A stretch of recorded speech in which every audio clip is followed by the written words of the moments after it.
You ever hit that place where it feels like the ground just vanishes beneath your feet? Where the people you trusted walk away, where the promises evaporate, and the plans you built your life on collapse like sandcastles in a storm. Yeah, I've been there. I didn't lose a little. I lost everything. Friends, stability, support. One by one, it all disappeared. And when it was finally quiet, when no one picked up the phone, when the room was cold and the silence louder than ever, I realized I had nothing left to lose. That's a terrifying place to be. But you know what's more terrifying? Staying there and doing nothing about it. See, most people think rock bottom is failure. They think it's the end. But rock bottom, that is a beginning. That's where the distractions are gone, the false friends, gone. The fake love, gone, the ego, shattered. All that's left is you, your thoughts, your pain, your truth. And from that raw, exposed state, something incredible begins to take shape: clarity. Because when you're down there with nothing, you stop pretending. You stop performing. You finally face the version of yourself you've been avoiding for years.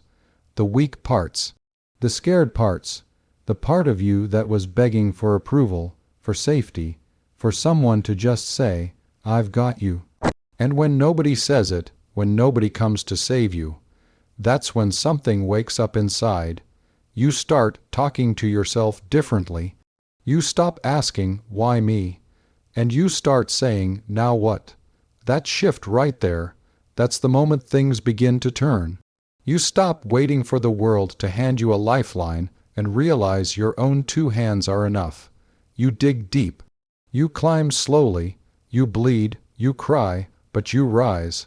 Not because it's easy. Not because anyone's watching. But because you have to. You realize no one's coming. And that realization becomes your greatest power. It's in that climb from the bottom that the foundation of success is poured. Not in the applause, not in the followers, not in the recognition. No, real success is born in the unseen moments. In the nights you stayed up grinding when you wanted to give up. In the mornings you got up again even though no one believed in you. In the pain you chose to use instead of run from. Rock bottom isn't the place where dreams die. It's where they are reforged, refined, where the noise fades and the purpose becomes clear. Because when you lose everything, you also lose the fear of losing anything. And when fear dies, freedom is born. I didn't want that pain. I didn't ask for that loss. But I'll be honest with you. It was the greatest gift I never wanted. Because without it, I would have never met the version of me who could handle everything. The one who builds when there's no blueprint. The one who creates when there's no support. The one who stands tall, not because others lift him, but because he refused to stay on his knees. So if you've been left with nothing good, now you can build everything from scratch, from truth, from the parts of you they couldn't see, didn't value, or tried to break. Let them go, let it all go. This is your beginning, and this time no one's taking it from you. Would you like me to continue with key point 2 next, or turn this into a full 12-minute speech, YouTube description, or voiceover, ready script for your video?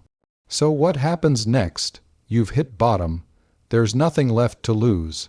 You're staring at the wreckage of what used to be your life. And it hurts. Let's not sugarcoat it. It's brutal. The pain is not poetic. It's not romantic. It's real. It's sharp. It follows you into the shower, into your bed, into your thoughts. It weighs on your chest like a stone that just won't lift.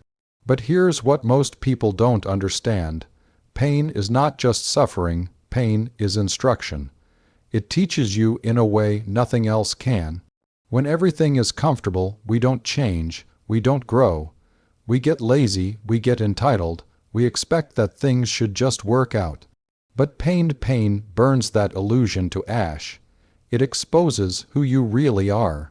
It reveals the gaps in your character, the lies you've told yourself, the parts of your life you've been avoiding or outsourcing to others. And when you have nothing left to hide behind, you're left with a decision: evolve or repeat. Most people run from pain. They numb it with distraction, with noise, with fake validation, temporary pleasure. But every time you run from pain, you hand over your power. Because the truth is, pain is not your enemy. It is the fire that forges your strength, if you're willing to face it head on. You see, strength is not built when you're winning. It's built when you lose and keep showing up. It's built in the days when your voice is shaking, but you speak anyway. It's built when you fail in public, get mocked, get dismissed, and return the next day, more committed than ever. Every scar becomes a signature. Every wound becomes a window. Through them, you start to see who you actually are beneath all the masks you used to wear. Because you can't fake strength, not real strength. You don't buy it, you don't inherit it, you earn it. Inch by inch, through grit, through patience, through pain, and look, I get it. You might be listening to this right now, carrying something heavy. Maybe grief, maybe betrayal, maybe rejection. And maybe you think this pain will destroy you. But let me ask you something. What if it doesn't destroy you? What if it rebuilds you? What if, years from now, this pain you're feeling today becomes the reason you're able to stand firm while others crumble? The people who inspire us, the ones who walk with conviction, with clarity, with calm in the storm, they weren't handed that strength. They were crushed, they were broken, they were forced to become strong, and they chose not to be victims of their pain, but architects of their destiny. That's a decision you can make right now, because if you stop asking, "Why is this happening to me?" and start asking, "What is this teaching me?" the pain becomes fuel. It becomes a map. It becomes the blueprint. And once you've built from that, once you've carved something meaningful out of something senseless, once you've created order from chaos, you don't just become stronger. You become unshakable, not because life gets easier, but because you've become someone who doesn't break so easily anymore. And here's the thing, once you build that strength from pain, nobody can take it away from you. It's not rented. It's not borrowed. It's yours. You earned it in the dark. You earned it alone, and it's yours to carry into every room, every challenge, every storm that comes next. So stop running from your pain. Start listening to it, because buried inside it is the strength you've been searching for all along. After you've faced the pain and turned it into strength, something strange starts to happen. You begin to notice the silence. Not just the quiet around you, but the deeper kind, the silence that follows when no one shows up, when the calls stop coming, when the people you thought would be there aren't. The crowds disappear, the praise dies out, and you're left with nothing but your own breath echoing off the walls of an empty room.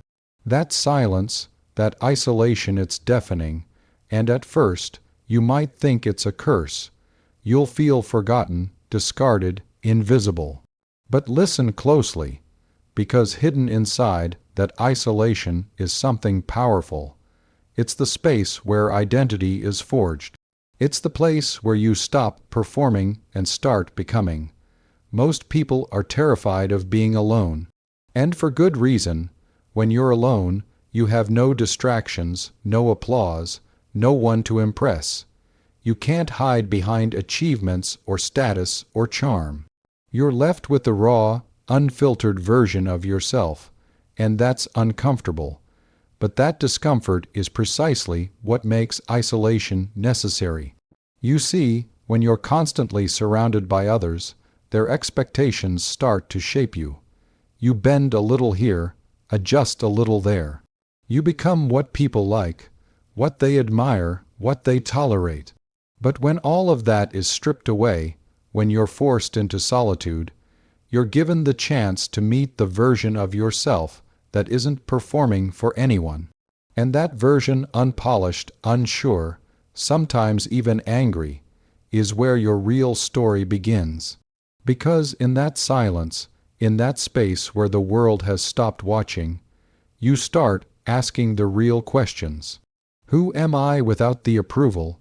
Who am I without the success? What do I actually believe? What do I actually want? Not what will get me liked, not what will make them clap, but what will make me proud to look in the mirror. And answering those questions isn't easy. It's not supposed to be. It's messy. It's painful. You'll uncover parts of yourself you were never taught to face.